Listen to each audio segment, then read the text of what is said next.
Om Purnamada Purnamidam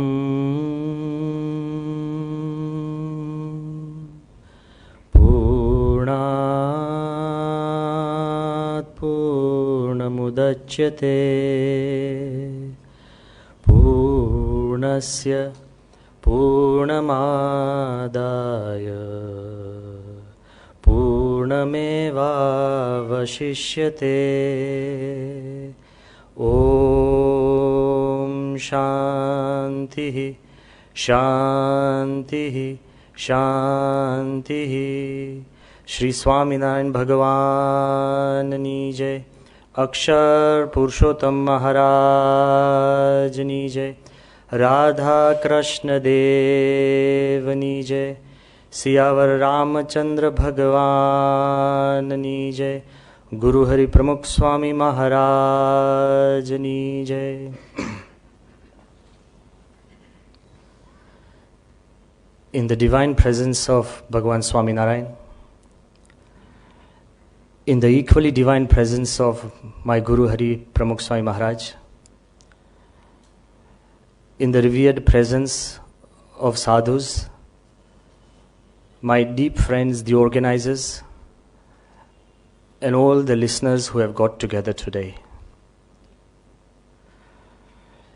At the very outset, I would like to, though I know we cannot correct Mukesh Bhai, but at the very outset, I would like to make a small correction that whatever that has happened with Gandhinagar Akshardham, Delhi Akshardham, even Mystic India, even the Bhuj, anything that we have been able to even participate, even an inch of completing, it is all due to the grace of my Guru Pramukh Swami Maharaj.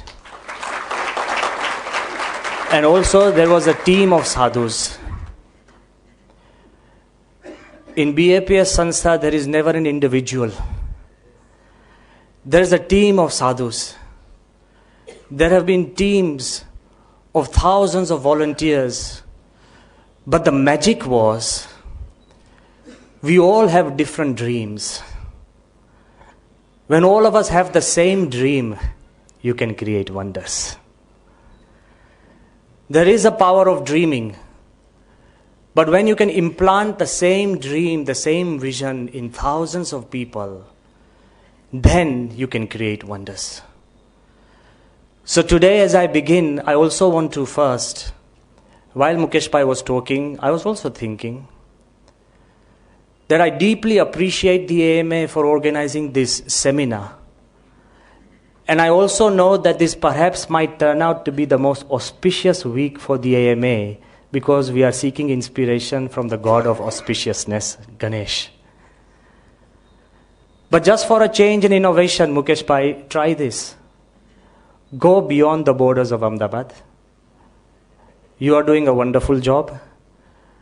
Why not thinking of reinterpreting AMA as Auspicious Management Association? It takes you further. By changing your concept, you can change the nature of your work.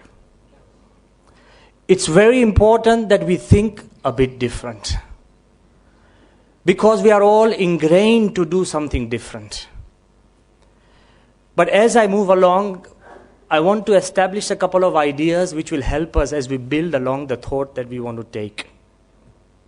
First, the very form of Ganesh, Lord Ganesh, speaks volumes for the beauty and magnanimity of Hindu Dharma.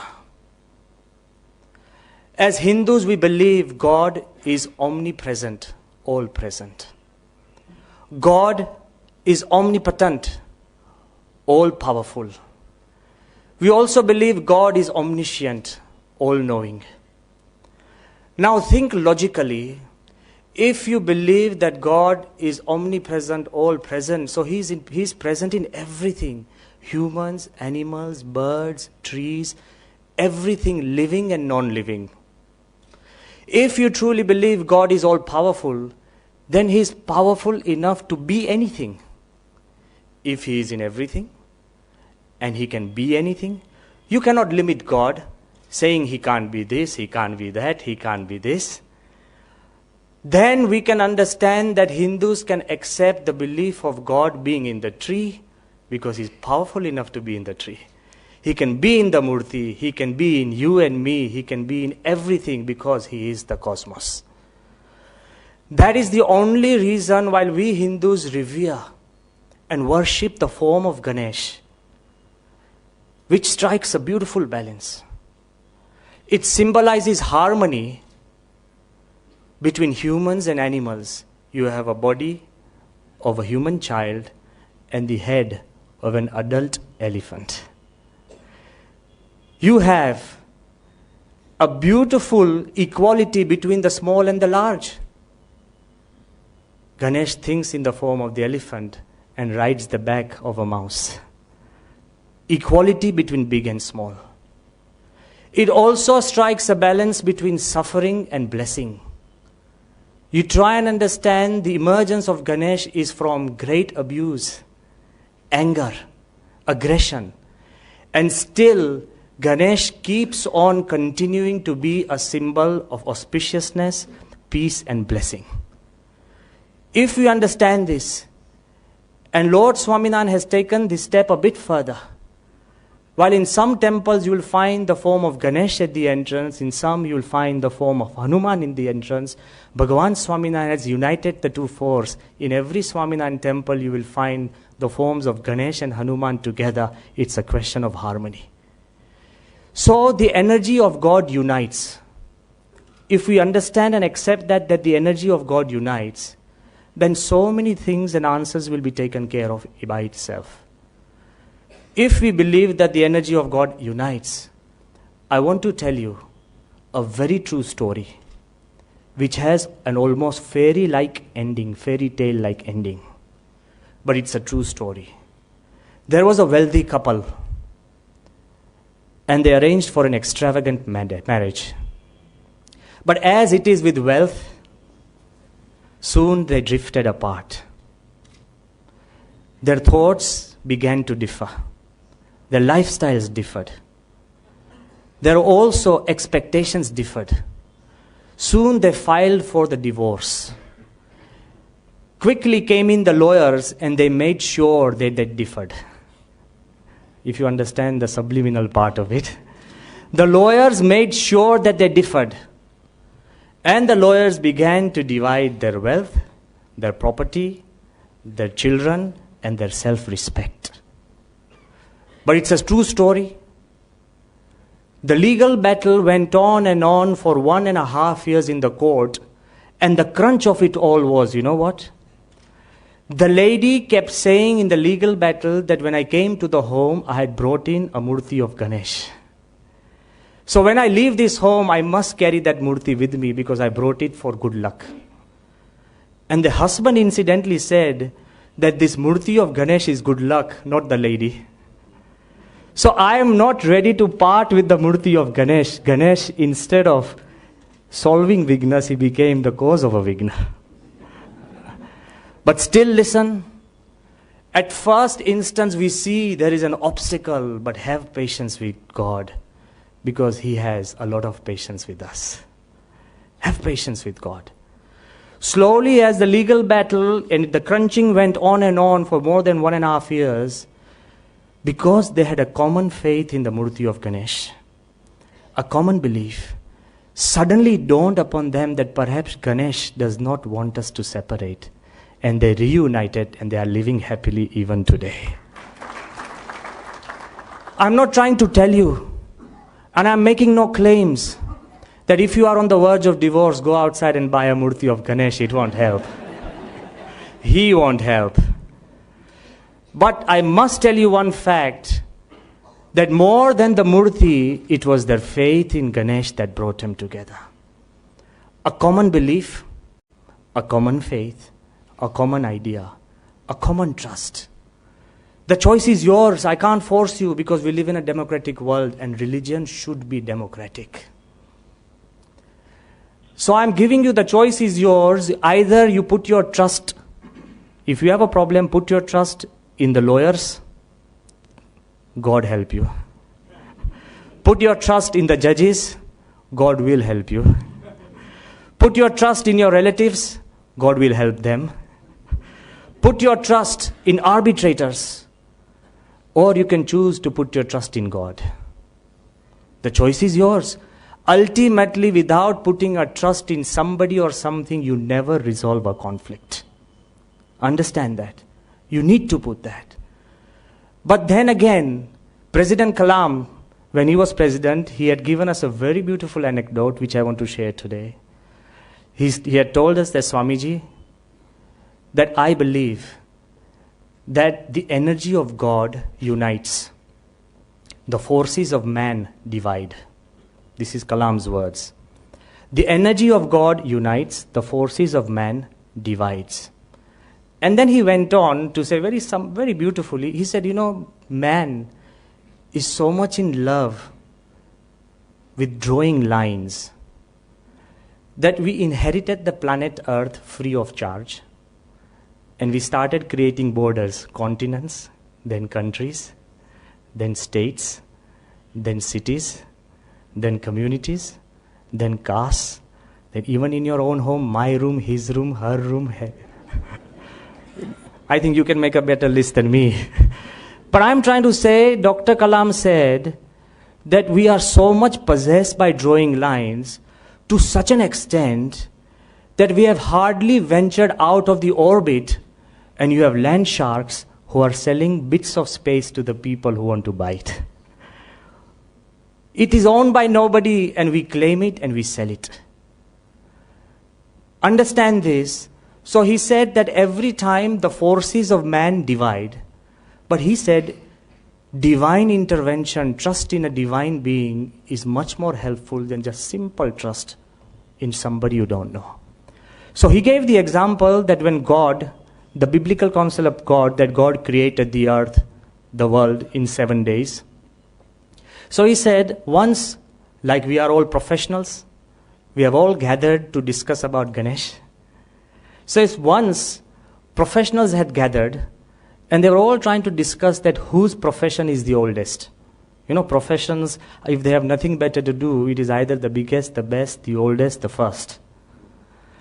Then ultimately, when they started discussing that whose profession is the oldest, obviously, the doctors, they're first to speak. So the doctor said, look, our profession is the oldest. Because when God made man, for creating Eve, he took out the rib of man. So obviously he needed a surgeon. So our profession is the oldest, so we are the first helpers of God. Before he could stop, the engineers got ready. He said, but wait a minute, before God created man, he created the mountains, the rivers, the trees, the oceans, the earth, and the trees had to stand erect. The mountains had to remain stable. The rivers had to flow. What if the mountains flowed like the river? We would have the Himalayas on our chest right now. Huh? Just imagine, I'm just giving you a very simple imagination. And what if the rivers remained stagnant? The clouds had to move, the sun had to rise. So he said, wait a minute, before even the surgeons came into the picture, God needed the engineers to keep everything steady and everything. Before the engineer could stop, the architects got up. And the architect said, wait a minute, but who gave God the designs? The architects can explain anything and everything to you. If it's nothing, it is, Svastu. If it's not Vastu, it's Sastu. I'm just trying to tell you, the architects can explain everything to you and you'll, just gobble it up. So the architect said, wait a minute, who gave God the designs? We gave the God designs because before God could create such a beautiful universe, there was just chaos. And while they were talking about this, suddenly in the deep corner and recesses, a politician got up and he said, did somebody mention chaos? So who created the chaos? I'm sorry, this was told to me by Kalam, so I am exonerated. When the president says it is accepted. But he said, but wait a minute, who created the chaos? So we are the first helpers of God. Because we created chaos, God could create order. The energy of God unites, the forces of man divide. If we understand this, and if we move along and we try and find out that if we try and expect everything that we do, we must understand that when God, He discusses people, He unites them. He treats us like His children. We are united. But when man discusses God, He divides them. He is my God, your God, upper caste God, lower caste God, professional God, unprofessional, this God of the fools. Imagine, when God discusses people, He unites them. He said, you are my children. And when man discusses God, he begins to divide even God. So today, as we are discussing Lord Ganesh, I want to confess, first thing, that I am no expert on Hindu iconography.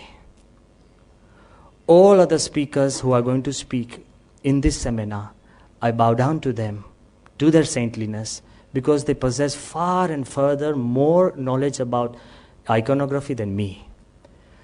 But though I may not possess this knowledge of Hindu iconography, I love Ganesh and I worship him. We worship him daily as well. So it is through love and devotion that I'm going to speak to you. Secondly, after this confession, I also want to tell you that I have great confidence in God as well. Because God has a big mind, as the topic suggests. He has a very big mind, and He doesn't feel insulted or He doesn't feel hurt by all the mistakes that we make. So you and me are exonerated. Even if we have interpretations about God and they do not fall in line with Him, He's not going to get hurt. He's not like man who makes wars out of words and hatred out of hiccups. God has a big mind. He's no mean. And He's a person who does not go on strike for things He does not like. Why I'm emphasizing this? Because it's going to help us. When I was young as a student in school, there was a beautiful poem which was written, and we had also added a verse or two. So this is a composite poem. God does not feel disturbed. He does not feel hurt. He accepts us. He listens to us because He has a big mind. And the poem says, very simply, try and understand this very clearly, how good it is that God above has never gone on strike. Because He was not treated fair in the things He didn't like. If only once He'd given up and said, that's it, I'm through. I've had enough of those on earth, so this is what I'll do. I'll give my orders to the sun, cut off the heat supply. And to the moon, give no more light and run the oceans dry. Then just to make things really tough and put the pressure on, turn off the vital oxygen till every breath is gone. You know, He would be justified if fairness was the game. For no one has been more abused or met with more disdain. We on earth keep discussing God and say that we're always right.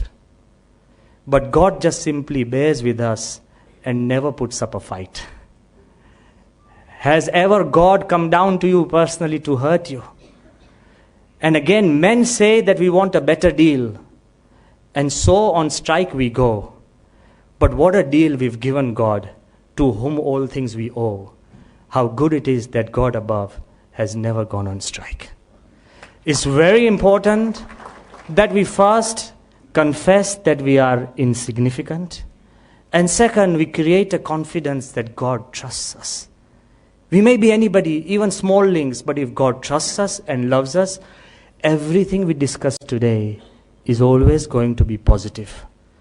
So the first thing, as we move ahead, we need to understand what the topic says, that God has big ears.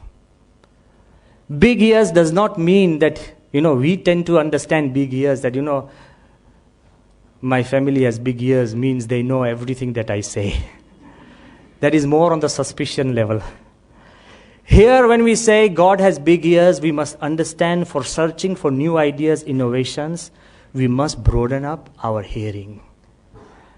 The story of Ganesh itself gives us this idea that he did not only have the ability to hear attentively, but he also had the ability to think reflectively. So listen attentively and think reflectively.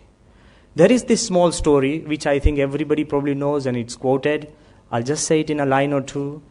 Then when Ganesh and his brother, Kartikeya, when they were both trying to earn a bride, the family said that the first person to circumambulate the earth, orbit the earth 3 times, will win the hand of Riddhi and Siddhi in marriage. Straight away, before thinking, Kartikeya got onto his vehicle, the peacock, and flew across, jet speed. Here, Lord Ganesh was hobbling along on the mouse. But then again, creative, very big mind, and very attentive. Slowly, Ganesh started thinking that the scriptures have been telling us that the form of the parents who created me are bigger than the universe. So he went around 3 times around Parvati and Shiva and declared himself the winner. Till now, nobody has been able to take the gold medal away. Nobody can disprove him or disqualify him because it was scriptural. Because his thinking brought back an idea. And because he thought creatively. It is so easy to continue to do things which are traditional. It is so difficult to step out and still do traditional things in a new way. Lord Ganesh could do it. And he has taught us that listening and keeping your ears open and then withdrawing that information can give you so much strength and creativity. I want to tell you a couple of things, and it is very odd that I talk to you about listening when I'm talking. Please forgive me. Because I'm going to talk to you for long and tell you that talking is no good and listening is important. But I think I have the permission of Mukesh Bhai. So ultimately, I want to emphasize that if you talk, you can only talk about something that you know. Are you with me? You can only talk about something that you know.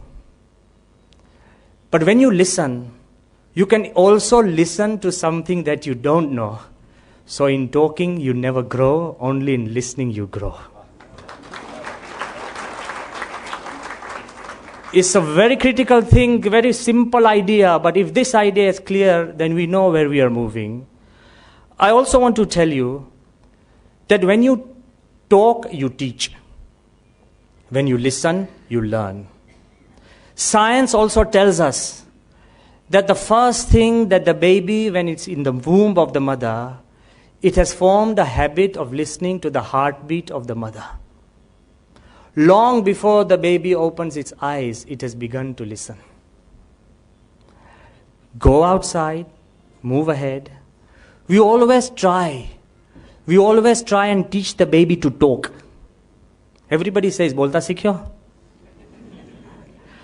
Have you ever thought the fact that the baby listens is the result that he talks? If the baby did not listen, you find a deaf child will never talk. So listening is always more important in our growth than talking. Please understand that, and this will change a lot of things. Not only that, we say that when a child is in the school, 50% of the child's time goes in listening. When he gets into the college, 90% of a good student's time goes into listening, provided he's inside the class. That's for you to look out, because every time I'm moving in here, most of the time I find the students are outside. So we must understand one more step which is important, that all men have ears. Few have time to hear, even less have the ability to listen, and rare are those who really understand. So one more step that's important, that once you listen, unless you understand, that listening is useless. Let's go back to Ganesh. In the times when Lord Vyas was asked to write the Mahabharata, And he said, I've got the Mahabharata in front of me, in my eyes, in my contemplation. I need to write, I need to get it done, I need to be penned. He started searching the universe for the right scribe, that he could listen to him and put the Mahabharata as verbatim as Lord Vyasa said. Then Brahmaji told Lord Vyasa that the best scribe you can ever find is Lord Ganesh. So Lord Ganesh, he comes to Lord Vyasa, and Lord Vyasa says to Lord Ganesh that, okay, can you be my scribe? I want to dictate the Mahabharata. The first condition Lord Ganesh puts, he says, that on one condition, that you must dictate it non-stop. The moment you pause, I will stop writing. આપણે શું કરીએ? ધીરે ધીરે બોલજો, અટકીને બોલજો, અને 2 વાર તો પૂછીએ શું કીધું, પેલો ભૂલી જાય. એવા તમને જો સ્ટેનોગ્રાફર મળે ને કે ડિક્ટેટ કરનારો ખોવાઈ જાય. I am just trying to tell you that look at the ability of Lord Ganesh, the power of listening. He said, you'll dictate to me 100,000 verses, non-stop, without a pause, then I'll be your scribe. But then Lord Vyasa put a condition against Ganesh. He said, in one condition, that you can only write it down if you understand it. You put this value in your life, and I think you'll never have problems with listening and understanding. Most of the children who study in school, they keep writing, they don't understand. When they come back home, they tell their dads and parents, they say, we can't understand. What have you written? He said, what the teacher said. Is he going to give the exam? No, he's going to set the paper. I'm just trying to tell you that ultimately, if Ganesh had that concentration, the power, the ability to memorize the entire Mahabharata and to scribe it down non-stop, because he understood, big ears does not just mean listening, it means listening with the ability to understand. And Ralph Nicholas, a very good thinker, he says, the basic of all human needs is the need to understand and to be understood. And the best way to understand a person is to listen to him. We always believe that when we talk to our child, we are understanding him. No. When you talk to him, he's trying hard to understand you, and you are comforting him. But when you listen to him, you are understanding. Only then you understand. So ultimately, to listen is to learn. To listen is to grow. To listen is to understand. If these 3 features are there, then we find out that you are going to grow in a different way, and all these new ideas will come very naturally. If you search for a new idea, it will run away. If you open a mind, it will walk in. Newton, he didn't search for gravity. And a lot of people before Newton have seen the apple fall and must have said, thank God, eaten it and gone. We still see the apple fall, but because his mind and ears and his thinking were receptive, ideas started flowing. So if you have an open mind, open ears, then things will be different. And you know why? Naturally, God has given us 1 mouth and 2. And what do we normally do? Talk like a double mouth and hardly listen at all. But when we have a single mouth and 2 ears, naturally God tells us that listen twice as much. Secondly, God has given eyelids on the eye, so you can always shut them, but you cannot shut your ears closed. So even the eyes, you can close them down for even 8 hours. Listening, you must prepare yourself for an activity which you have to do 24 hours. You cannot stop, you cannot get away. It is constantly coming in. So it's very important that you have to cultivate an ideology and a different way of listening.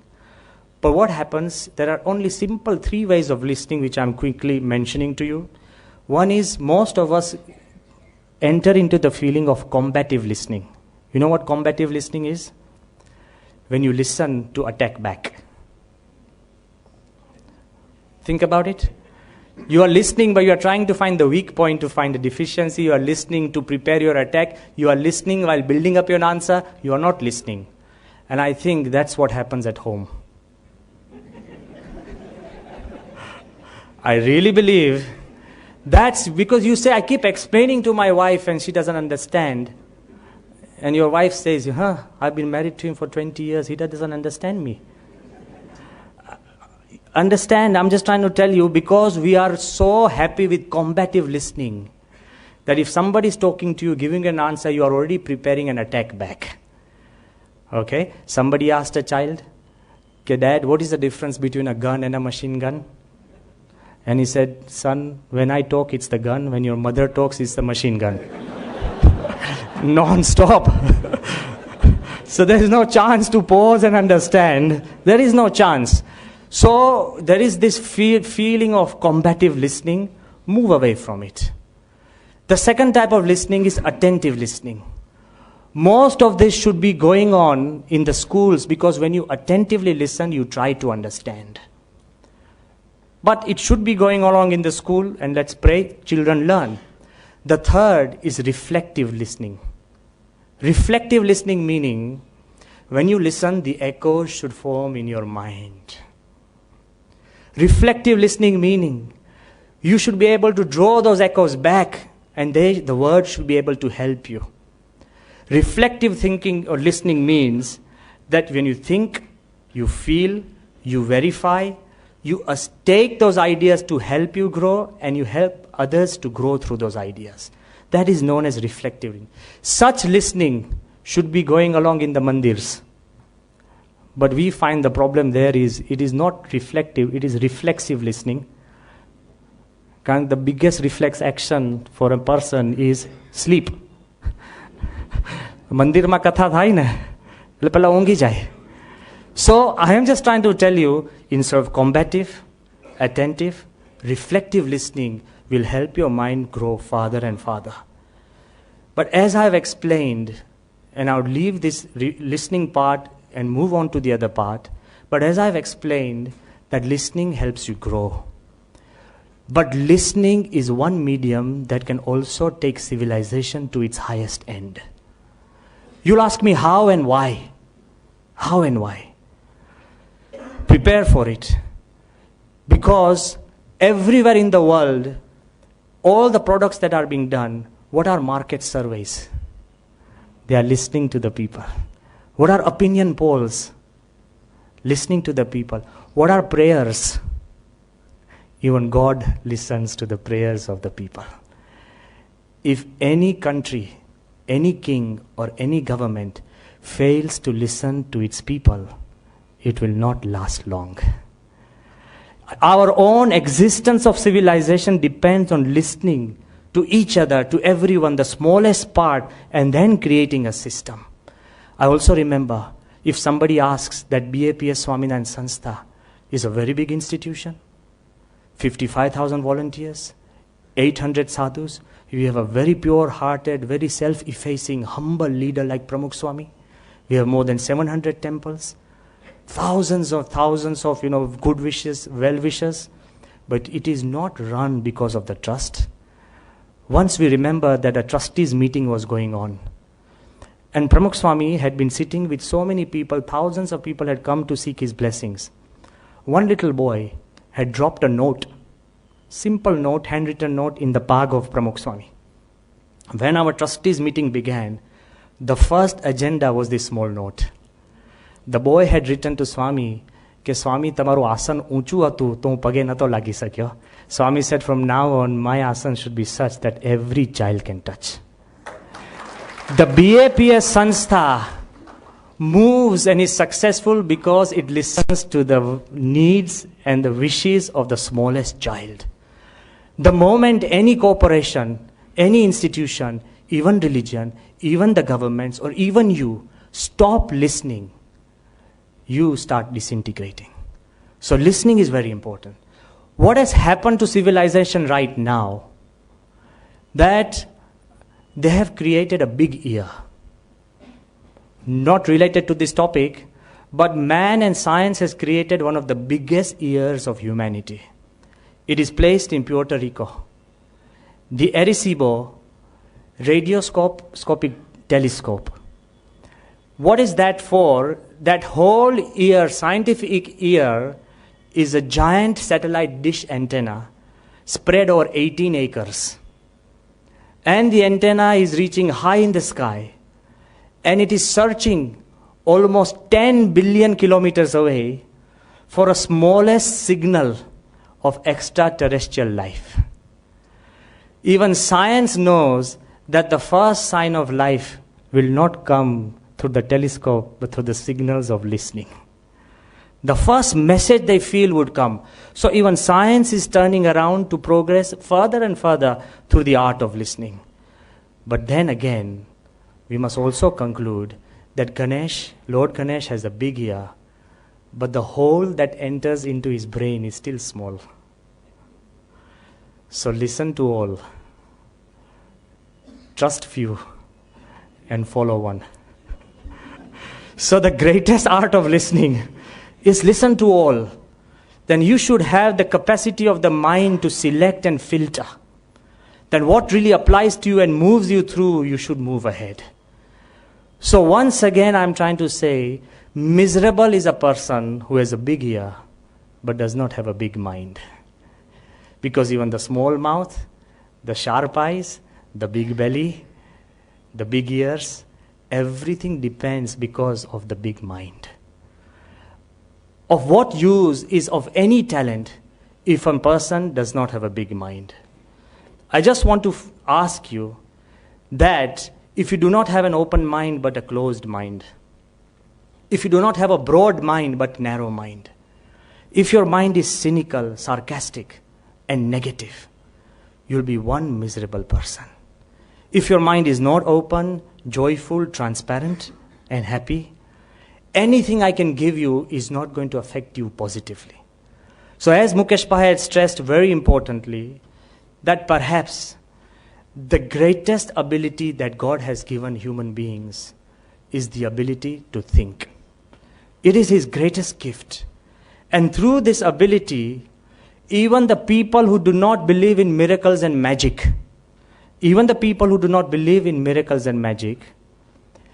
they cannot deny the miracles that have been produced by the mind. I want to list them very quickly, and you know, the miracles that the mind has been able to produce, that without a wing, without a single feather on our body, man flies farther and higher than any known bird on this earth. We have scoured the depths of the ocean. We are almost now swimming in the genetic pool. Take the pun. We are almost swimming in the genetic pool. We have discovered the secrets of the DNA, the mysteries of the atom. All because Swamiji often says that the wonderful inventions we see outside are all a product of the mind. And we forget and neglect the abilities of the mind. So everything has come out from the human mind. And I just want to say where it has placed us. Because 10,000 years ago, we know that the lions, they lived in caves. And even now, 10,000 years later, the lions still live in the caves.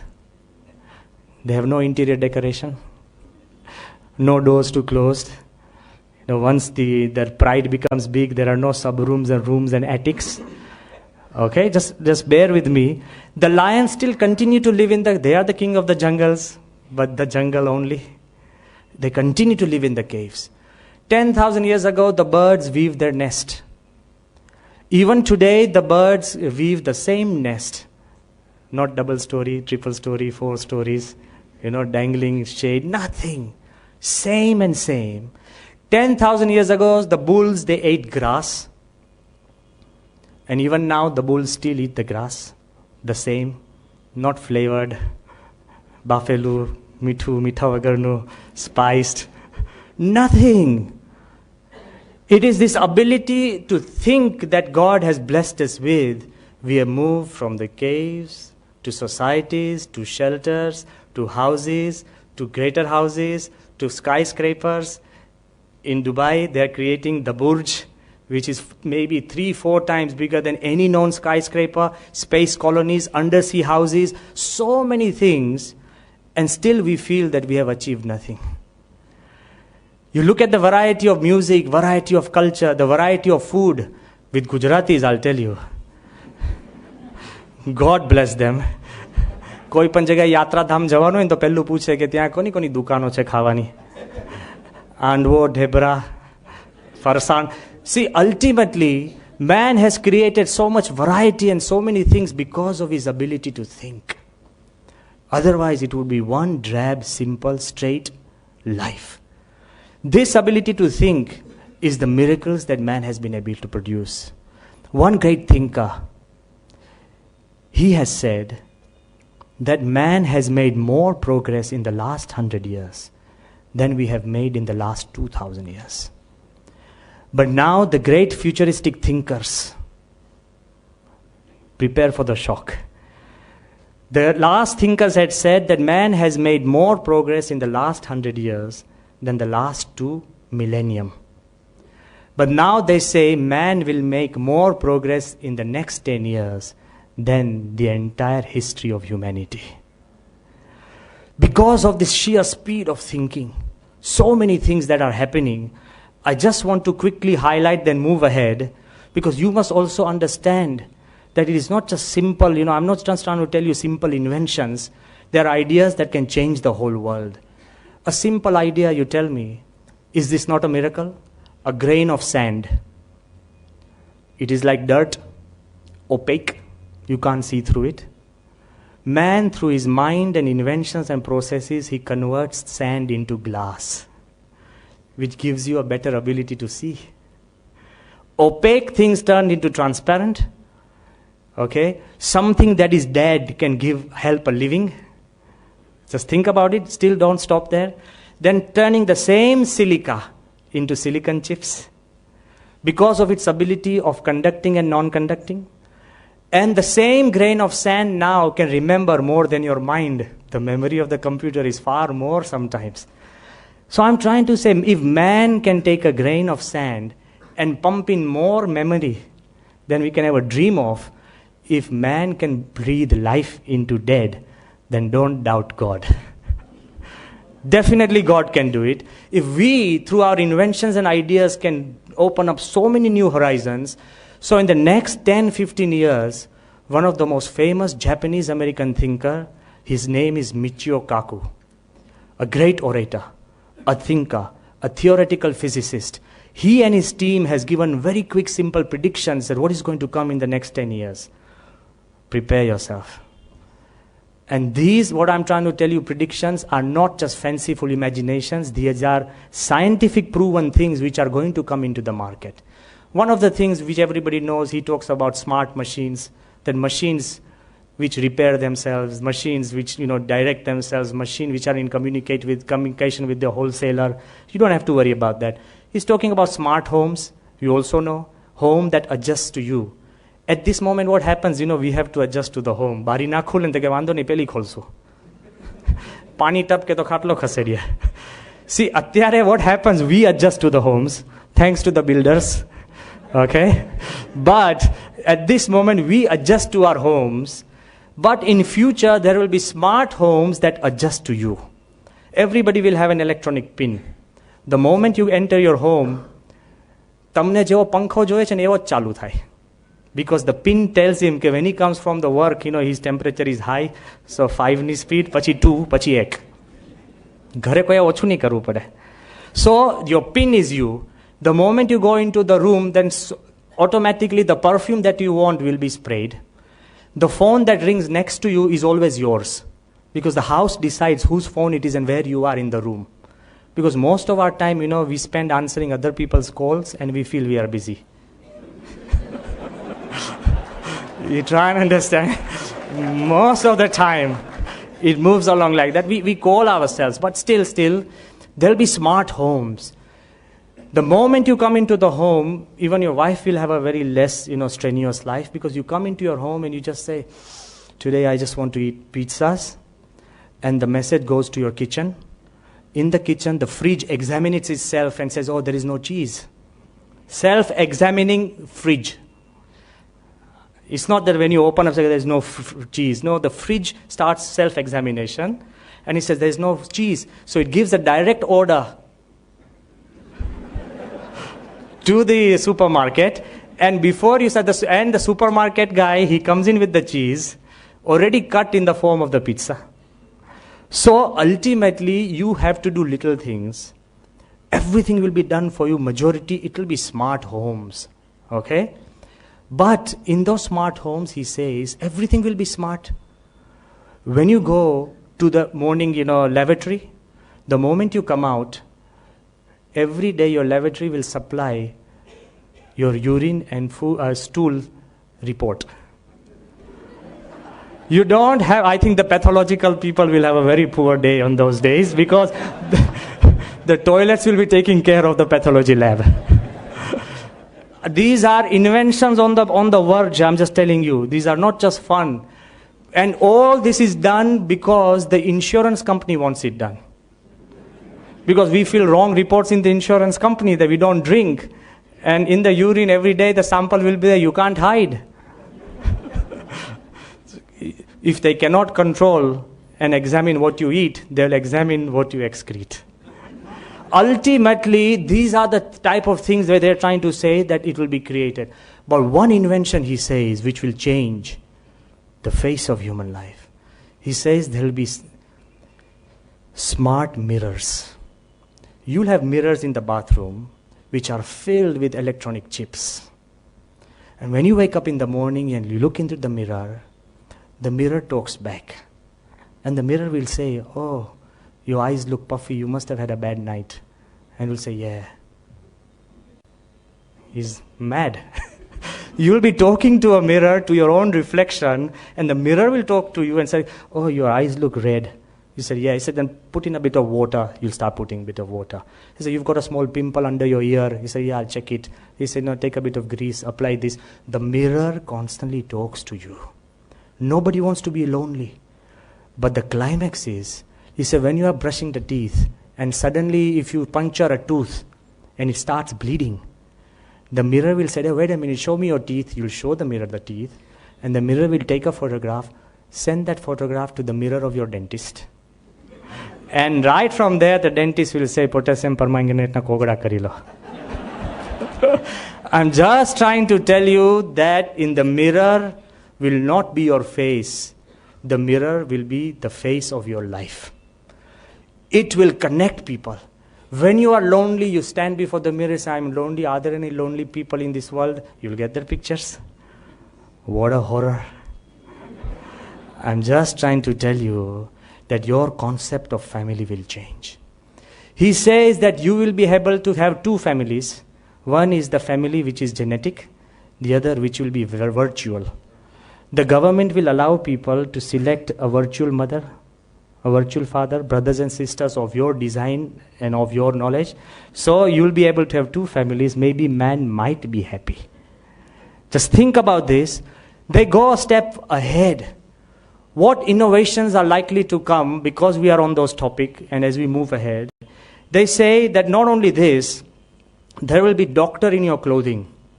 Everybody will have smart clothing.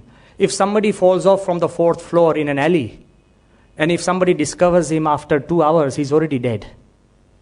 The moment somebody falls, because the clothes have smart wiring inside, very fiber-thin wiring, the clothing will send a message to the hospital that I am lying here behind the 4th floor in this alley. The man is unconscious, but the clothes report. And the clothes will already send your pulse, BP, if you have bled, if you have broken a bone, the clothes will report. So in the paramedic staff, there will not be the trauma staff. There will be exactly the right doctor, whether you need a bone doctor or a hematologist or a person who needs to give a blood transfusion. Smart, I'm trying to talk to you about smart clothing, smart medicine. Every house, if somebody wants a proper detailed account, they can contact me in the temple. I'll give you, because this has been done by Michio Kaku himself. He has sent it to us. So we are saying that every house, like you have a greenhouse, you'll have a medical greenhouse. You will be able, through genetic engineering, you'll be able to grow a sample of your ear. Something happens, you can replace it. You will be able to grow skin. So all these problems we have because of, dark skin, not fair skin, you can now have your own choice of skin. But the climax, he writes, that most people have this bad, difficulty of getting rid of body odor. They can't help it. It's there, and nobody likes it. So he said, people visit the perfume shop, they put perfume. He said, now, if anybody has no problem with the body odor, he just goes to the genetic engineer, and he just lifts his armpit. He'll just put in a stem cell of a rose. So every time he lifts his armpit, he'll get a smell of rose. You can select the smell of your armpit. I am trying to tell you, all these things seem simple, but they are going to change the way we communicate, interact, and live life. Still ahead, he writes, one of the greatest invention would be biographical glasses.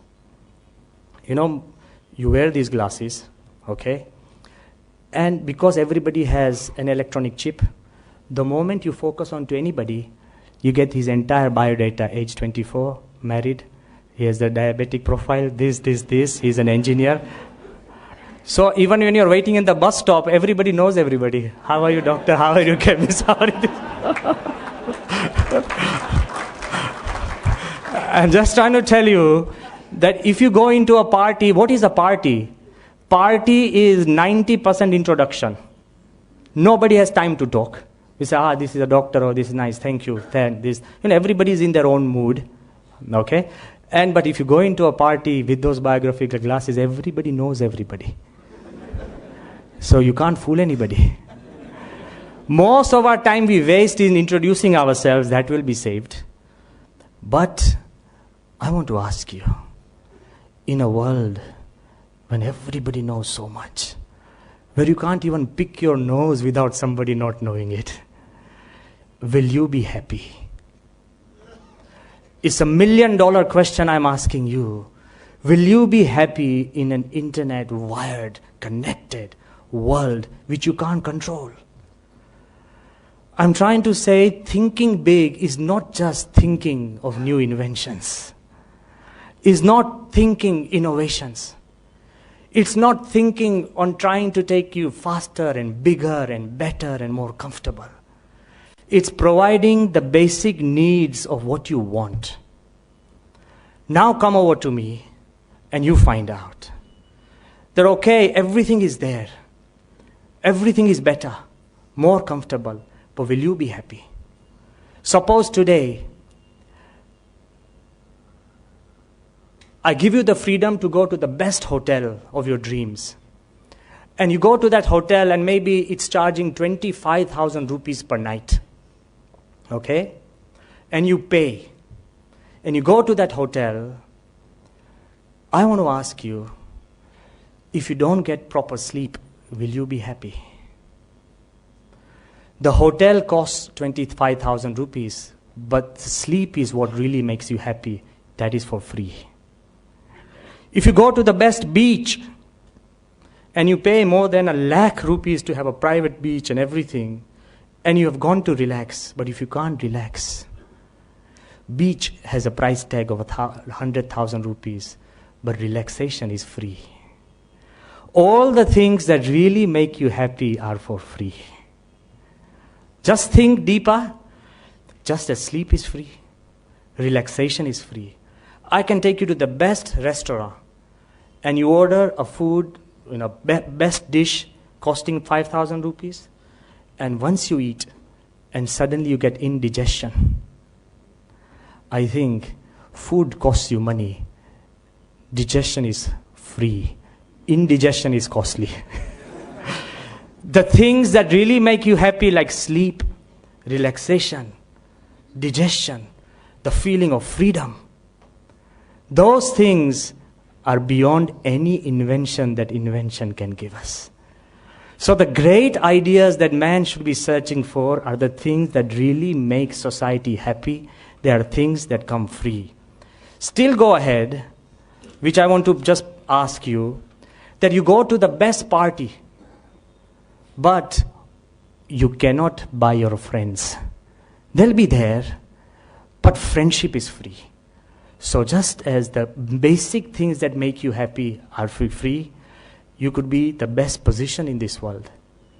But if you don't have respect, nobody can force respect. You can't even force your son to respect you. That's where parents go wrong. He said, Amaro chokro doesn't respect me. Exactly, he won't. If you demand respect, nobody will give you.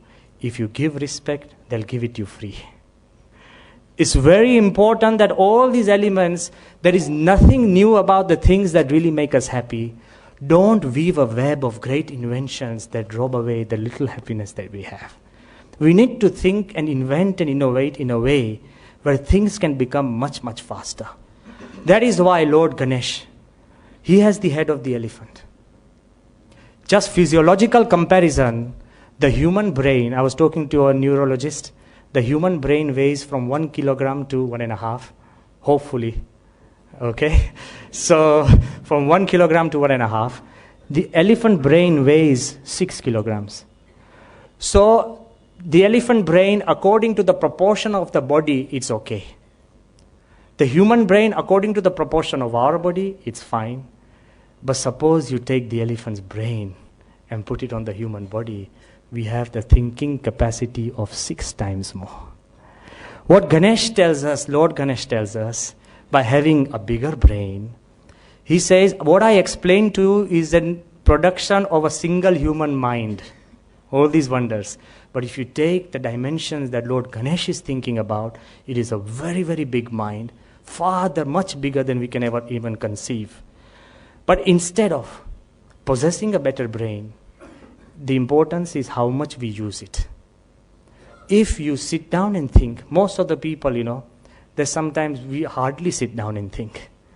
And we find that thinking is very difficult. One example which I want to share with you, which is very important here, that once a zookeeper in Germany, his name was Carsten Knott, and he was taking care of animals. And he found out, and he wrote after years of taking care of animals and experimenting with apes, he wrote that in the zoo, and this is very scientific research, he's published a paper as well, he writes that inside the zoo, if there is a gorilla in the cage, and if you throw a screwdriver, the gorilla would move about just walking and walking for weeks and weeks, and he never finds out there's a screwdriver until he sits on it. Okay, this is a gorilla. He says, but chimpanzees think a bit more. If you throw in a screwdriver, the chimpanzee within just hours would pick up that screwdriver, will know how to hold it, and will start destroying things with the screwdriver like a human hand. A chimpanzee thinks a bit more. But then he says, there are the monkeys called the bonobos, the bonobo monkey. He said, I'm quoting him, but if you throw a screwdriver in with the bonobos, within 30 minutes, they'd figure out how to use it to unlock the cage, open the door, and escape. In 30 minutes, so he says there is the level of thinking of the gorillas, the chimpanzees, and the bonobos. I think we should put ourselves in any one of these categories. Sometimes we say, kami koi vichar avto જ નથી, then you know where we are. Sometimes our own event fails to teach us. So many things happen to us, we still don't understand and misinterpret us, then we'll know we're in the middle category. But frankly, there are so many of us here who can take up the screwdriver, open the door, and escape from our miseries. Think different. When you have the capacity to think, move ahead, and you will find that a lot of things separate us and we can move ahead in a different way. So, in this thinking, it is not just important of just thinking different. I'm not touching the negative part because that's not the topic today. But there are 5 categories which we can place ourselves in thinking, just as we had placed ourselves in listening. First category which I feel, there are the wishful thinkers. You know wishful thinkers are? They always wish others would do the work.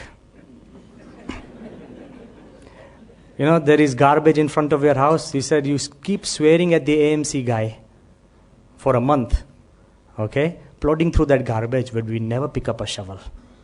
The most we can do, bajuwarano sweeper and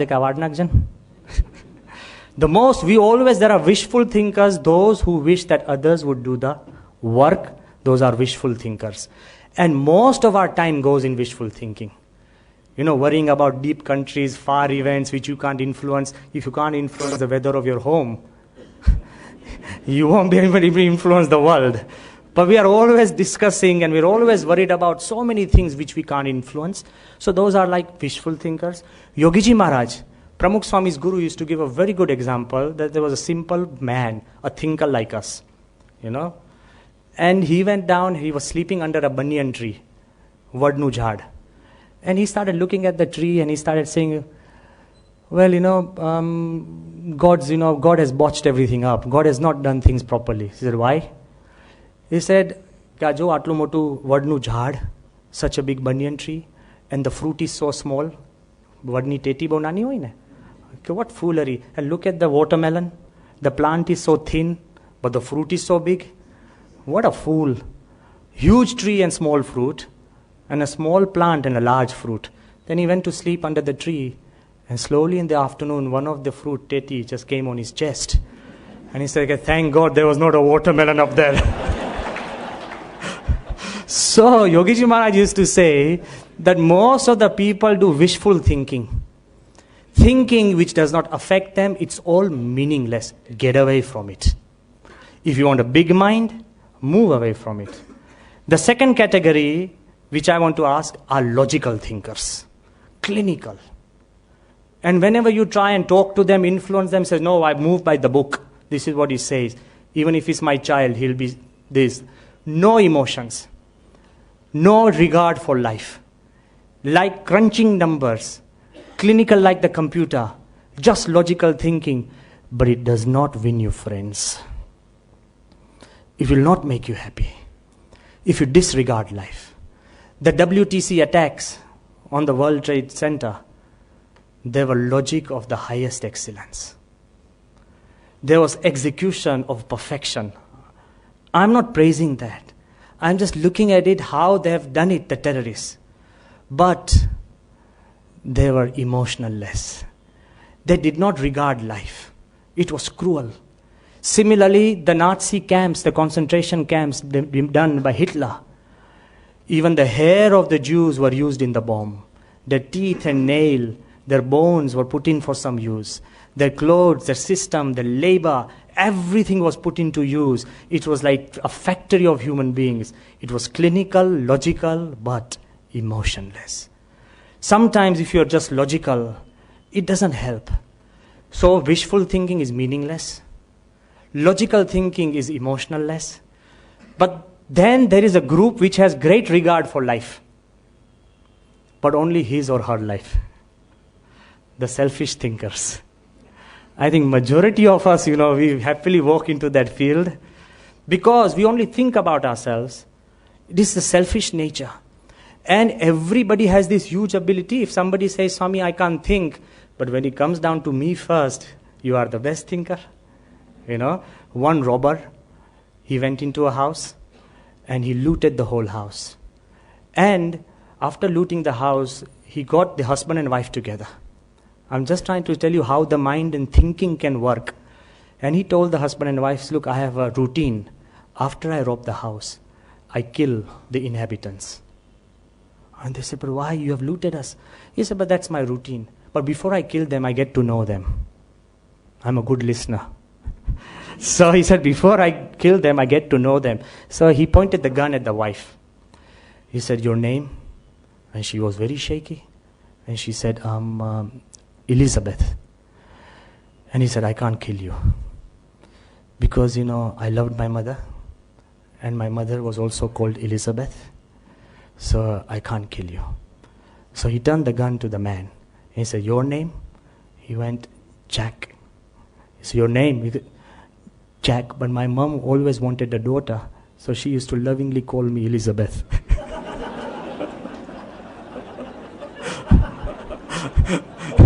The robber almost shot himself. I'm just trying to tell you, this was thinking, lateral thinking. It doesn't always work, don't try it. It is lateral thinking, but it is selfish thinking. Until you think beyond yourself, you won't be able to help the world or yourself in the genuine way.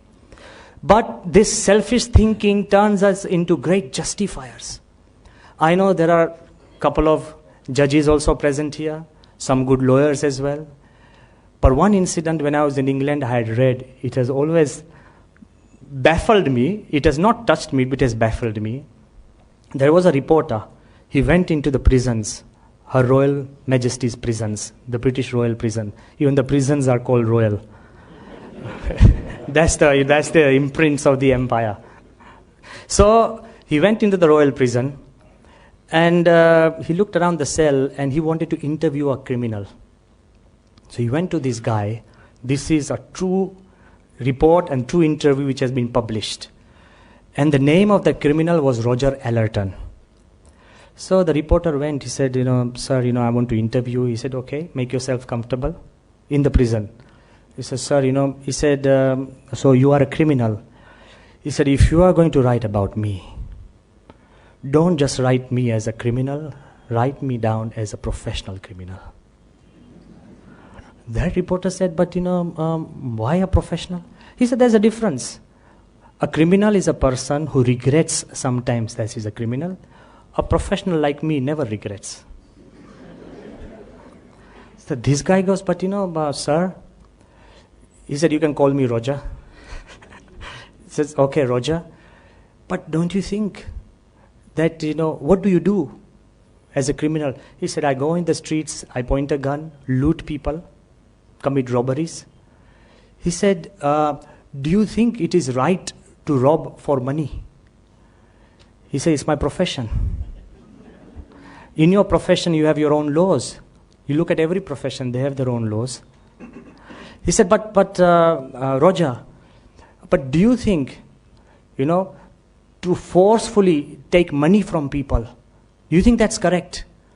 He said, look, my profession is much more honest than the businessmen.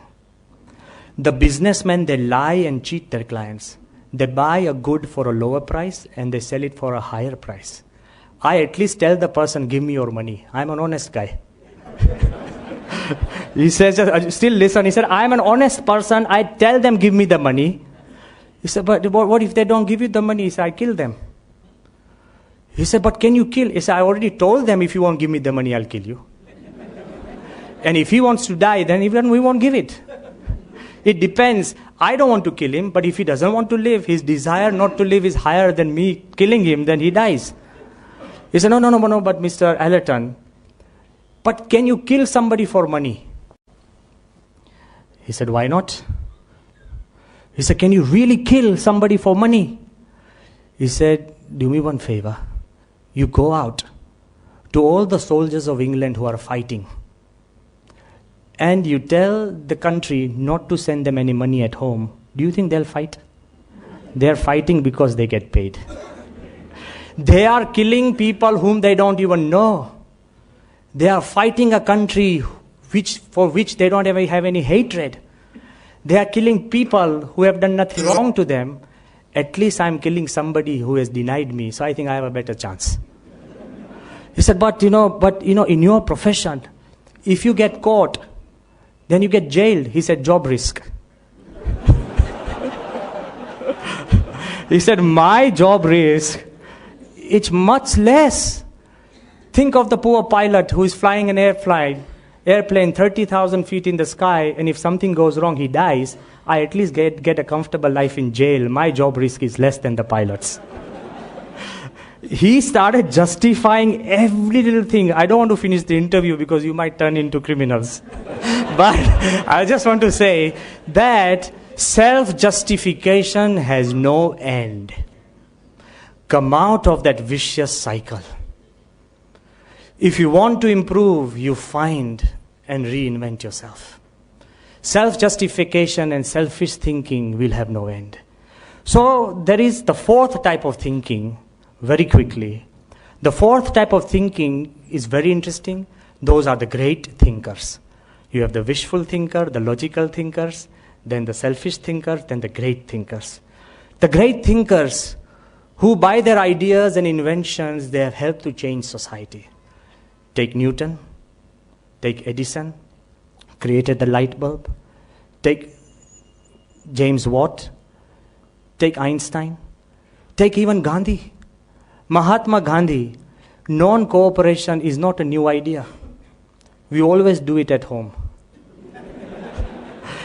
If a child is not well, if he doesn't want to do what the mom says, he will not eat.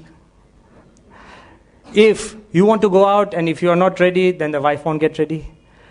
Non-cooperation is the best way to show that you do not agree. Very simple. What Gandhi did, he took this simple idea and he planted it into the mind of a nation, and it made waves. You don't have to think of great ideas. Even the simplest idea, the simplest of ideas can change the mind of a nation. So, don't be fooled about just thinking of great and new ideas. Even the everyday idea that you have may turn into great things as well. Even today's modern day inventors, how they made simple ideas into great success, quickly look through them. There was this chemist in 1968. His name is Silver Spencer. In 1968, he was working for a chemist group. He was trying to invent a glue that would not come off, a permanent glue. He was working hard and hard, and he ended up with a polymer, that a glue that did not stick. It was a glue that would hold but would not stick. So it almost became a joke in his chemist place that, oh, he invented a glue that does not stick. This is in 1968. He brought in people. He started discussing and listening and talking. From 1968, suddenly, one person whose name is Art Fry, he was in the church. In the church, he was trying to read the hymns to Christ. Some of the pages started coming off, and he had used his glue to stick those pages temporarily and then peel them off. From those two people came the idea of post-it pads. In 1980, when they were launched, these post-it pads have turned the nature of business from a glue that did not stick. Because he kept stuck to that idea, the idea stuck. Remember this. Everybody wants to be big, but your determination to be big, and if you stick to that, then you will be able to change the world that we live in. Another simple example, there was an Israeli young chemist. His name is Isaac Berzin. He's just 40 years old, a chemical engineer. And he was cleaning his fish tank. And every time he cleaned his fish tank, he found that the algae that grew, which is a nuisance, it took him so much soap to get rid of the algae. Very oily. And he decided to convert that algae in an alternate form of oil, energy. He found out that the algae has 30 times more oil capacity than sunflower. It doubles itself every hour. It gobbles up carbon dioxide. And just 2 years back, he has started a firm of $92 million from cleaning a fish tank. Even a simple thing like cleaning a fish tank can create a new source of energy. So don't go around searching for things outside this orbit. It is all around your own home. It is all around your own life. It is all around everywhere. You need to open yourself. There is this beautiful example which all of us do, but none of us had the ability to apply it. I think everybody present here does it every day. Everybody must have heard of the name of Dr. Peter Pronovost. He is a critical care researcher in Johns Hopkins Hospital in America. He was given the research of why hospital-related infections kill. Every year in America, which is supposed to be a very clean place, 90,000 people died from hospital-related infection. What this Dr. Peter Pronovost did, he decided that the doctors are too dependent, the nature of a doctor. So he created a simple checklist for every doctor to tick and sign before he leaves that patient. This simple idea of a checklist had saved $11 billion in hospital-related deaths in America alone.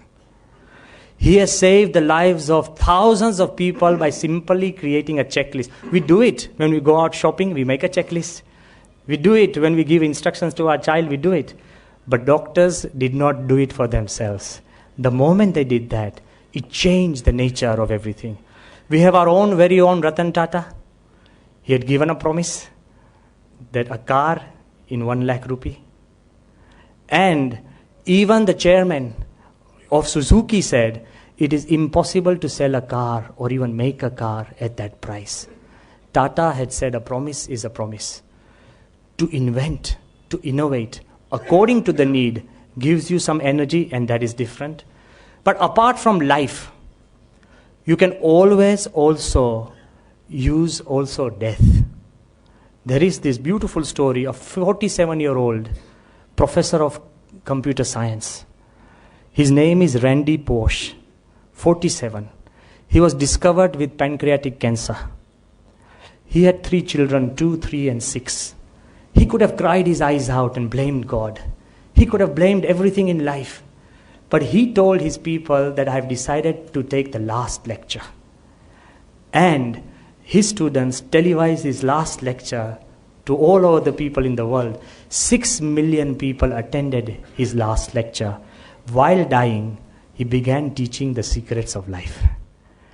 Imagine if you can be innovative and inventive, even the most miserable event in your life can become the most productive and fruitful for everybody else.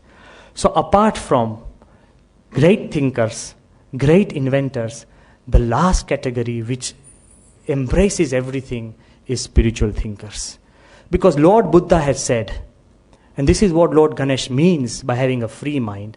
Lord Buddha had said that better than 1,000 ideas, better than 1,000 thoughts, think of one thought that gives peace. Pramukh Swami often says that better than 1,000 inventions, reinvent yourself that gives you peace.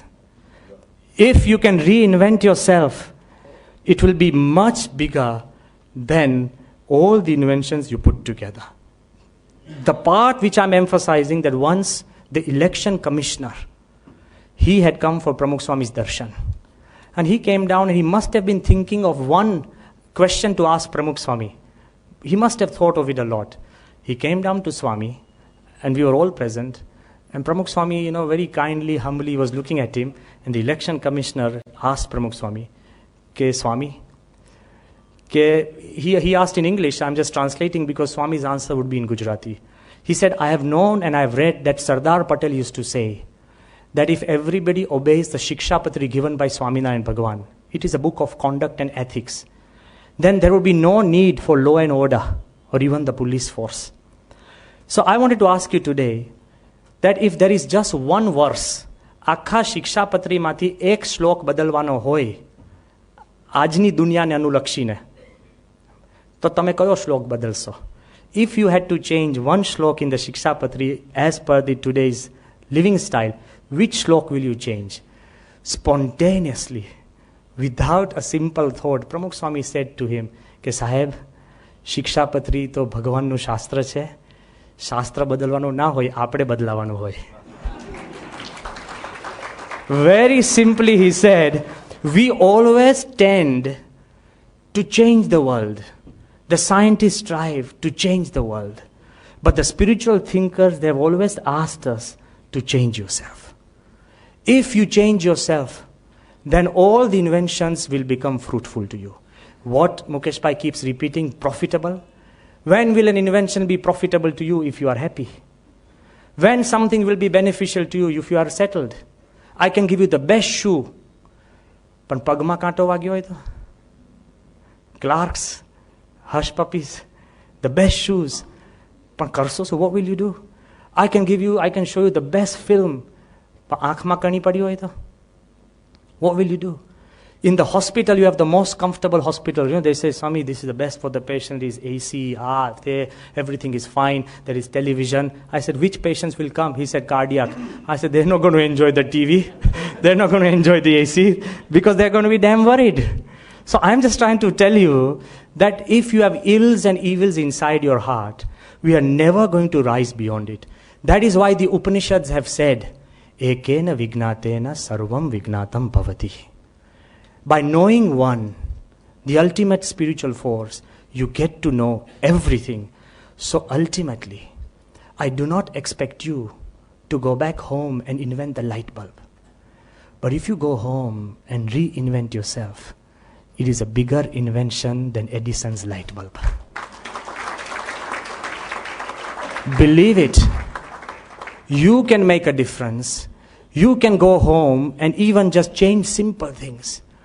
What Krishna did to Arjun was to change his perception and attitude. He didn't change the entire nature of Kauravas. He changed the attitude and the nature and perception of Arjun, and Arjun became a winner. What Krishna has constantly done, which I want to clarify today as well, that everybody said that Krishna was a part of the Mahabharata war. No. Lord Krishna did not want a war. Because the first darshan of Vishwaswarup he gave to Duryodhana. He said, look, I am the God of gods. I am God. So don't fight.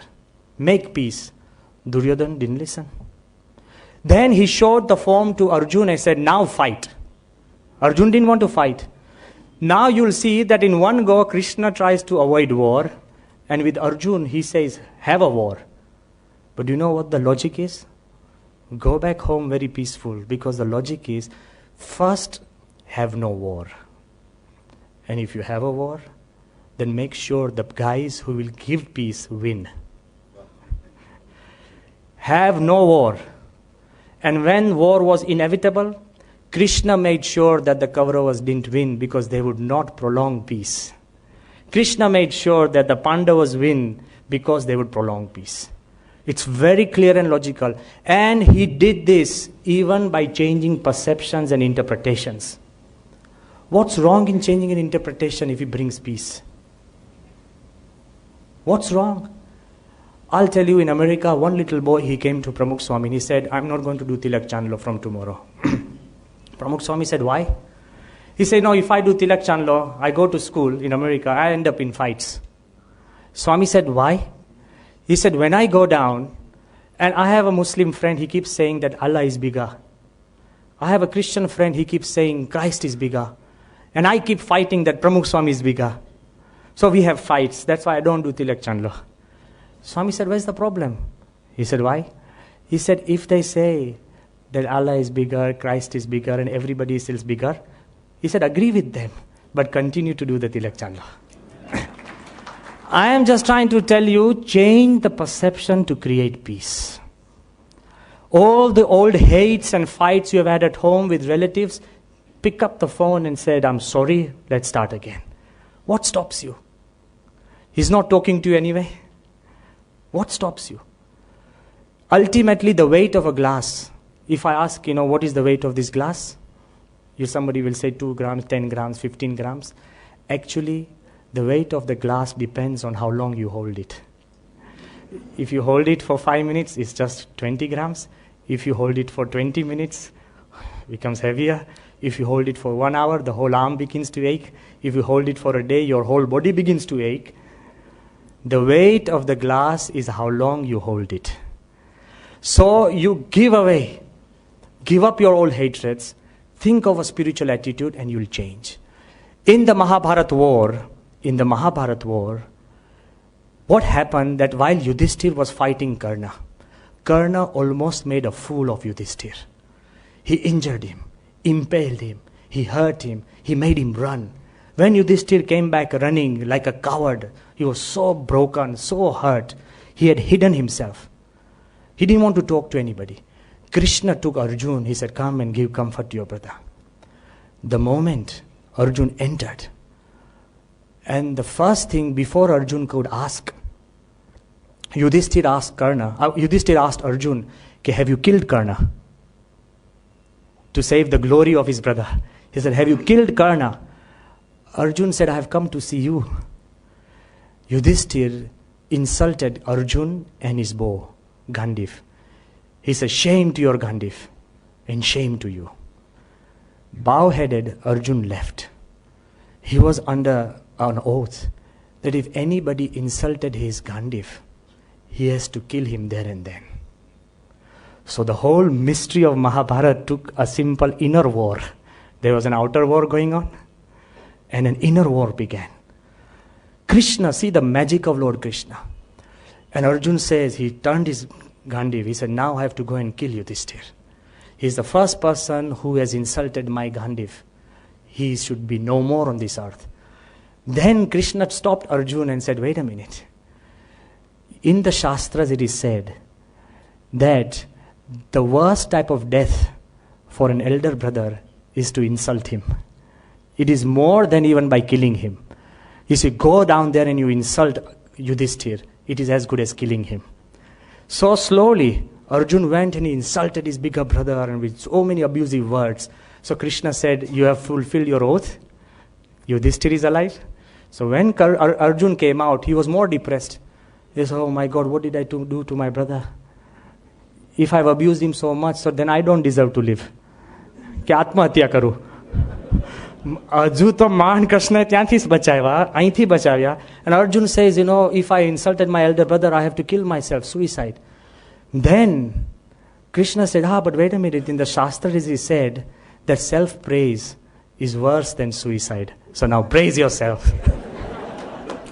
Arjun started praising himself, and Krishna, through changing the interpretations and perceptions, ultimately he wanted the Pandavas to win, to restore peace. If your aim is peace, then you change your relations with your people, interpret them, change the perceptions, and you will find peace. Spirituality is more to do with giving a response, more to do with giving a response and interacting rather than just temples and scriptures.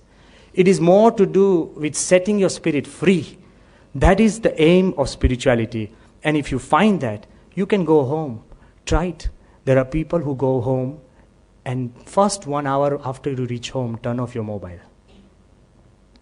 You'll automatically have more time with your wife, with your children. Okay? But don't turn off your mobile and turn on the TV. That's as bad. But I'm just trying to say, even simple creative ideas will reinvent your home life. There are people, I know Dr. Jira, he's a Shia Muslim. He's the head of Bahrain Hospital. But he had told us, Swami, I always, because Pramukh Swami had blessed him, he said, I always begin my day with 10 minutes talk with my mother. If I'm out, I'll call her, but at her time. So I wake up at morning early at night and call her. 10 minutes talking to my mother will always give me greater power than even prayer. Change a bit of your life. If you can bring this creative change, it will change. Swami has also talked of Ghar Sabha family assembly. Once a week, spend time with your family. Try it. No television, no newspaper, nothing. You'll get time. You'll get time to write back to the people you love. Because only the people you love can make a difference in your life. Give time to the people you love. We hardly give time. If somebody writes a letter back to you, say, આ તો ઘરનો છે ને, નહીં કે ભાઈ ઘરના જ ઘરમાં કામ લાગશે. બહારના માટે કેટલું દોડો છો? Only the people you love will stand by you. Only the people you love, so spend time for them. If you have a choice of talking with me and somebody of your own family, talk with them first. Because you need to connect. So little changes when you go home will really help you, so try that. And finally, as I said, the response you choose makes you a winner or a failure in spirituality. Have a big mind, very big mind. Suppose, practically I'm telling you, if somebody hurts you, slaps you, your first reaction would be to slap him back. But if you see he's bigger, think big, think small. Okay? If you see he's bigger or armed, then you will slap him in your mind. But if you are too weak, even to show him that you are slapping him in your mind, what you'll do, you'll plan for a revenge later. But if you can't do that, then you will think of ganging up on him. You will at least abuse him in your mind. If you can't, then you'll pray that God do something to him. I can't do anything to him. We most of the time we use God like that. God, do something to him. So we constantly give so many response, but there is a spiritual response. Forgive him. Let go of him. Even in revenge for 2 years or 10 years, we are thinking of him. Take the burden out. There is a spiritual response, but you can choose that response. Nobody can force it. If you set yourself free from difficult things, you have a spiritual experience. I want to tell you an example of somebody that you know, but perhaps have not met. After the Delhi Akshardham, it's a very private incident. After the Delhi Akshardham was opened in 2005, I got a call from the President, Dr. Kalam, that I have a very personal friend who is living in the Rashtrapati Bhavan, and he wants to come and see Delhi Akshardham. Now be with me word for word. And I said, Dr. Kalam, your friend is our friend, you send him. He said, but he has a problem. His health is not well. I said, doesn't matter, sir. But he has a broken thigh. I said, that's going to be more difficult. Akshardham is 100 acres. He said, but take him in a wheelchair. He's my friend and I want him to see it. And he wants to see it. I said, fine. But he doesn't talk much. He's sometimes strong. I said, sir, don't worry. Don't worry about anything. We'll take care of him. Suddenly, in the presidential cavalcade, you know who came? R.K. Lakshman. Okay? The great cartoonist. Great thinker. Very witty. He was wheeled out on a wheelchair. When I met him, very weak, frail, but very sharp mind. Talked very less. Before I could talk to him, he said, let's begin. We started pushing his wheelchair very slowly and gently. Whenever some beautiful design came, because he had a broken thigh, very difficult, very frail, very ill, but he would feel it with his, vision and with his finger as if he's feeling it in the ceiling. Very beautiful artistic features. He went and saw the elephants. Then he suddenly asked, has the president seen this? I said, no. He said, what a fool. They were such good friends. I'm just trying to tell you. Such good friends. So he said, no, he should see it. I said, yes, sir, yes, sir. This is the only conversation. There was not much conversation. Then suddenly, there's a boat ride in Delhi Akshardham, which shows you 10,000 years of culture in 10 minutes. But in that boat ride, we had to lift him and put him in. I said, sir, it's going to be difficult for you. He said, why? I said, we have to get into a boat. And he had a broken thigh. He said, no, the president told me I must sit. I said, okay, sir. When we lifted him, he gave a great cry of pain.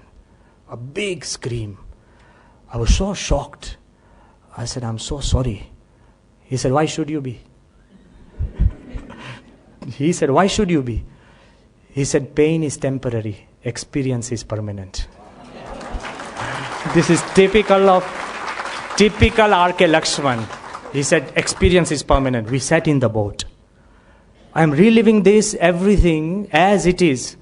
When he came out, he went to see this mystic India, which, I think Swami Anubhavanand was talking to you about yesterday. He saw half of it. Saw the beautiful feature of Nilkant. And then he left. He said, President is waiting for me. He left halfway. Next day, Dr. Kalam called. He said, R.K. Lakshman wants to finish the film. I said, we are happy. He came down. He saw the musical fountains. He was so happy. I said, Lakshman Sahib, would you like to even have darshan of Pramukh Swami? He said, who is he? Now just bear with me. He said, who is he? I said, okay, then you don't need to. He said, no, why should I meet him? I said, no, sir, you don't have to meet him. But, I was just wondering if Swami is available and you can have darshan. He said, has the president met him? I said, yes, maybe 4 or 5 times. He said, let's go. So, in a golf car, now you understand my situation. In a golf car, R.K. Lakshmanji is there. Very inventive, innovative. He's sitting there quietly in great pain. He doesn't know who Pramukh Swami is. I did not have even enough time to even send a message that I'm coming with somebody. Okay? If it's half an hour, so we can send a time. We can also say somebody is coming. Pramukh Swami does not know who R.K. Lakshman is. Now look at the situation I'm trying to tell you. Okay? Pramukh Swami was seated. If anybody has had darshan of Swami, he is a very humble, quiet person. He was seated in his small room with a pillow in his lap, Swami. And Ishwar Swami was sitting next to him. And we just wheeled R.K. Lakshman's wheelchair straight into the room because there was no way of communicating. Okay? And Ishwar Swami, because he's a very intelligent sadhu and he knows, so he recognized this is R.K. Lakshman. So Ishwar Swami got up to greet R.K. Lakshman. Pramukh Swami is wondering who this person in the wheelchair is. The moment R.K. Lakshman and Pramukh Swami held hands, he burst out into a deep cry. Just tears and tears for maybe 1-2 minutes. I was present there, that's what I'm trying to tell you. It was total silence. I could not explain. I can't explain to Swami who he is. He could not understand who Swami is. And he just held hands. Then slowly R.K. Lakshman said, now hear the words. Slowly R.K. Lakshman said that, Swami, all my life, every morning I begin the day by criticizing his cartoons. Every day I spend hours and hours trying to find a fault, whether it's a moustache or a little ear, or whether it's something wrong, a hole, everything. He said, first time in my feeling, my spirit was set free today, that today there is nothing to criticize. And he said, there is a flood of peace. I'm telling you, a flood of peace. And then him and Swami left hands, and then we left. When we went out, R.K. Lakshman asked me, what was his name? I did not even get time to introduce him. And when I came back, Pramukh Swami asked me, Sahib kaun tha?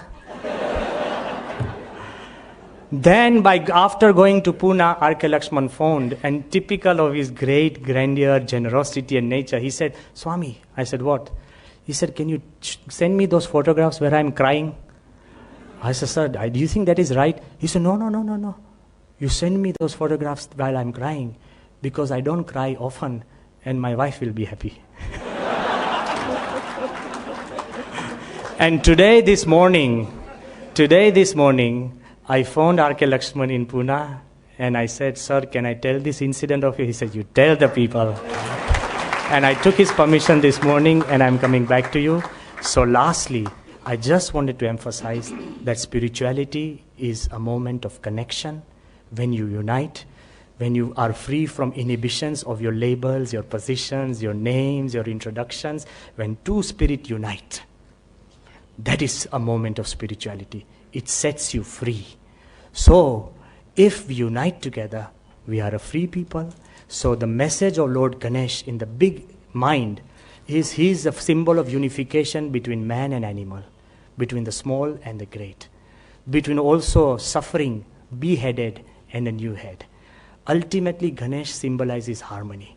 If you go home and try and bring in a bit of harmony to your home, to your work, to your team, to yourself, we will be successfully completing this week, because there was a mental hospital. There was only one guard guarding that hospital. There were 500 mad people. One reporter went and saw all the mad people. Somebody's peeling the banana, eating the skin, throwing the banana middle piece. Somebody's trying to bring rain down from the fans. Somebody's laughing at the mirror. Somebody's throwing stone. The reporter ran out, and he saw, to his shock and horror, there was only one guard. And he told that guard, sir, aren't you scared? He said, why? There are 500 mad people. Don't you think they'll all gang up and get you? He said, don't worry, sir, lunatics never unite. So if we cannot unite as a family, if we cannot unite as a corporation, if we cannot unite as a city, and if India cannot unite as a country, we know what to call ourselves. Thank you very much. Thank you, Bhagwan.